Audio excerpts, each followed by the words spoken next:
রাধে রাধে বন্ধুরা, কেমন আছো তোমরা সবাই? আশা করি তোমরা সবাই ভালো আছো। আমি আর আমার গোপু সোনারাও কিন্তু খুব ভালো আছি। আজকে একটা নতুন ভ্লগে তোমাদেরকে স্বাগত জানাই। এখন হচ্ছে বাজে সকাল 9টা।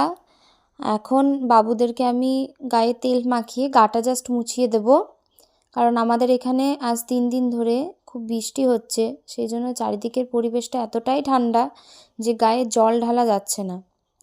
তো ওরা তো ছোট, ওদের গায়ে যদি এখন জল ঢালেই বা স্নান করাই ওদের হয়তো ঠান্ডা লাগবে। তাই আর আজ স্নান করাবো না, তেলটা মাখাবো। মাখিয়ে একটা মোটা জামা কাপড় পরিয়ে দেবো।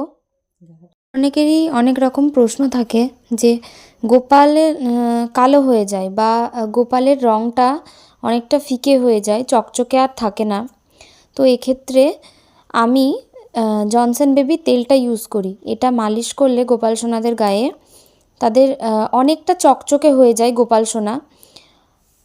আমি এই জনসন বেবি তেলটা প্রতিদিন গোপাল সোনাদের কে মালিশ করে দিই। আর জানো তো, সবাই বলে যে গোপাল সোনারা নাকি তেল মালিশ করতে খুব ভালোবাসে। তো আর এই তেলটা খুবই সুন্দর, খুবই ভালো, গোপাল সোনাদেরকে চকচকে রাখতে সাহায্য করে। তো তোমরা চাইলে এই তেলটা একবার ব্যবহার করে দেখতেই পারো, নিজেই পার্থক্যটা একদমই বুঝতে পারবে। এবার আমি গপুকে একটা মোটা জামা পরিয়ে দেব। গপুকে আগেই তেল মাখানো হয়ে গেছে, তেল মালিশ হয়ে গেছে, গপুর গা মোছানো হয়ে গেছে। বিশেষ কারণবশত আমি সেই সময়টা ক্যামেরাবন্দি করতে পারিনি, সেই যখন গপুকে আমি তেলটা মাখাচ্ছিলাম।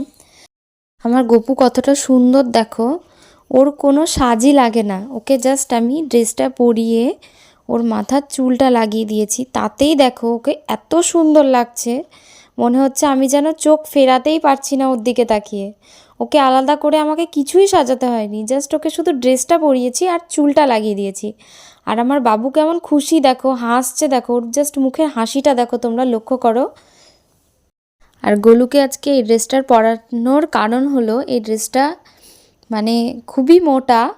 অন্যদিন সম্ভবত আমি এই ড্রেসটা পরাই না, আজকের ওয়েদারটা যেহেতু খুবই ঠান্ডা সেই জন্য আমি ওকে আজকে এই ড্রেসটা। তো এই ছিল আজকের ভিডিও বন্ধুরা, দেখা হচ্ছে নেক্সট ভিডিওতে।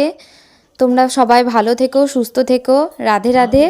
আর লাইক কমেন্ট করতে একদমই ভুলো না।